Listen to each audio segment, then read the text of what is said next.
Our mayor often said, the strength of Columbus is its future.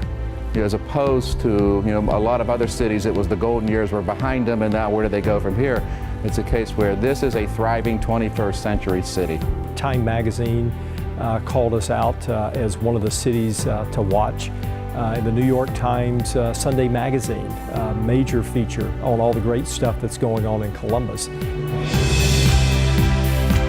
We're thrilled to have data from the Capital University survey made available to all of us, because that kind of insight helps strengthen the conviction and confidence in the business community.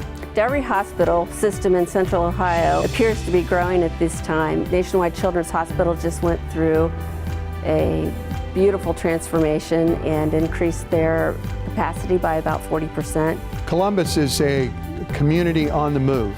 It's a community focused on its future.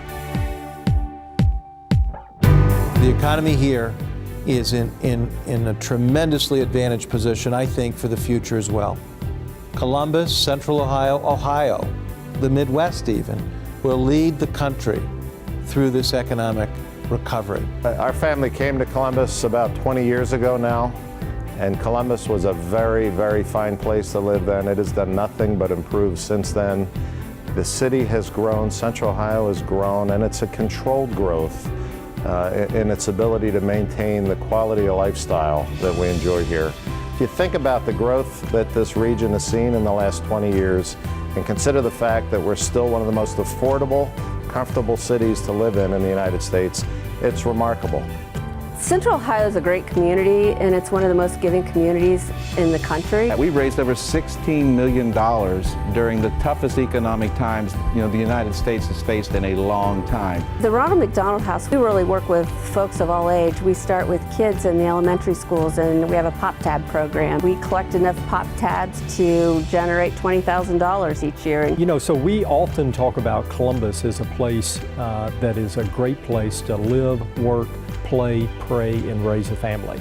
But we should be really proud. Well, Capital University actually thinks of itself as a family. Internships and mentorships are the best way to help our students learn the real-world skills. Their opportunities to interface with the work environment here in Central Ohio is the most valuable experience they have, and many of our students tell me it is what whets their appetite to return and to contribute to the economy here in Central Ohio. My mentor was a man named John Maloney at St. Stephen's Community House, who basically said the best human service program was a good paying job with benefits.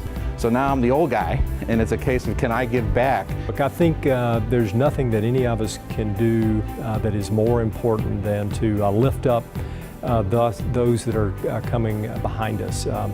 There's an old saying that the turtle doesn't get on the fence post by himself. So it's my pleasure to congratulate this year's winners. Well, Bricker Neckler and myself would like to really congratulate Steve and Matt and Dee and Alex for the receipt of the CEO of the Year award. Look, I have the neatest job I can imagine having, in part because I get to interact with some of the world's greatest leaders. It's very humbling because I just think of the great CEOs in town, and I think, wow, what an honor to be even mentioned with the folks that are being honored. My job is to feed the hungry. My dream is to go out of business.